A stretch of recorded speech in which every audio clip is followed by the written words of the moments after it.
I put a post up on my Instagram today about, I don't know, like sabotaging our self-happy. And I've been thinking about that. And maybe I might regret even like posting this. And I don't even know. Maybe I'll chicken out and not even post it. But like at the end of that post, I talked about, or it wasn't even talking about it, it was asking questions. Can you tell I'm not like planning this? This is a little bit of everywhere.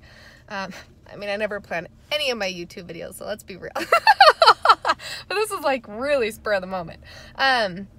But how every time something is going good in our life or we're really, really happy, we tend to find something wrong, or we find to like sabotage it. And I asked a question on there, like, why do we do that? Why do we sabotage our happy? Why do we sabotage our happy? It doesn't make sense to me. Is it because we are so vulnerable when we're happy because we're scared that something's going to happen that's going to take away that happy, so we want to take it away before somebody else can take it away? I don't know.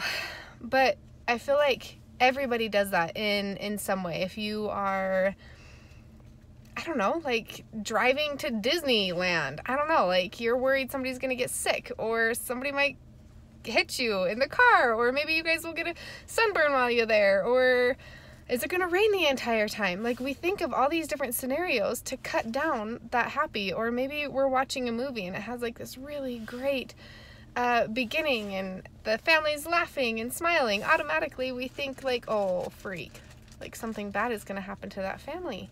And I feel like we do that to ourselves too. When something is going so good, like Hazel is doing unbelievably good right now. Her levels are good. She has high energy. She's just doing good. And in my mind, I think of all that good and I feel so happy and I feel so much gratitude and joy. But then at the same time, I'm like, well, she's doing really good right now. And like, what if something happens? What if she relapses when she's done with treatment? Or what if she's so good right now, but next week she spikes a fever? Like, why are things going so good right now? Something is bound to happen.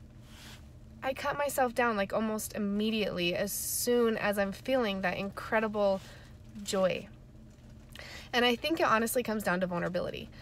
Why are we so scared to be vulnerable? If I'm being honest, which I try to be the majority of the time, I've never been a vulnerable person. And then Hazel was diagnosed and something completely switched and changed in me and I became extremely vulnerable. I talk about Hazel and our trials and even my personal trials with now PTSD and depression and anxiety, and and I try to be open and vulnerable about it because I'm not alone. Like, I'm not alone, and I know how scary and lonely it feels, and I don't want other people to feel that way. And more importantly, I want people to be aware about like childhood cancer and mental health and stuff. So, so I've been more vulnerable now than I ever have been before. Before Hazel was diagnosed, Noble, my husband, had almost never seen me even cry, and now thousands and thousands of people have seen me cry on social media. So it's that vulnerability. But when it comes to being vulnerable with myself and being happy, I don't allow myself to sit into it for too long. And I think that's a different vulnerability and a depth of vulnerability that I'm still not completely comfortable with. And is that weird? Am I the only one? And I don't think I am. I feel like as humans, we do that. We feel so high and we just think about all the bad that could potentially happen. Or maybe I'm just crazy. Maybe it's just me who thinks about that. I don't know. Maybe it's because somebody actually pointed this out in my post in a comment, but maybe it's because I was so happy. Literally, like, my family, I feel like we had it all. I feel like, we had love. My husband and I both had incredible jobs. Like, we had our beautiful kids. We loved to travel. Like, things were just good. And out of nowhere, we got this massive slap in the face, and Hazel was diagnosed with cancer, and then literally every aspect of our lives changed, and I never expected it. I never, ever expected it. So now I feel like happy maybe means like something is gonna happen again. I don't know. So it's a different kind of vulnerability for me. I don't really know where I'm going with this, but I guess what I am saying is if you are feeling vulnerable or you are feeling happy and you find yourself trying to like find things to cut that down, don't. Like soak in that joy, live in that joy, live in that happy, because something truly could happen and you're gonna regret not living in that happy. Here's another really weird thought, and again, none of this video makes any sense and I might not even post it. Who knows? And if I do, then I don't know, be kind. but I was thinking about it like 2 nights ago. Hazel, before diagnosis, she had these really, really long hair, and she's a hot sleeper, so she sweats at night. And I remember every single night I go into her room still to this day, and I just cuddle her when she's asleep. I used to stroke her hair, and it would be all over her face, and she was sweaty, and so her hair was sweaty. And she'd wake up with like rat's nest because her hair was so sweaty, right? And it would dry. And it used to drive me nuts.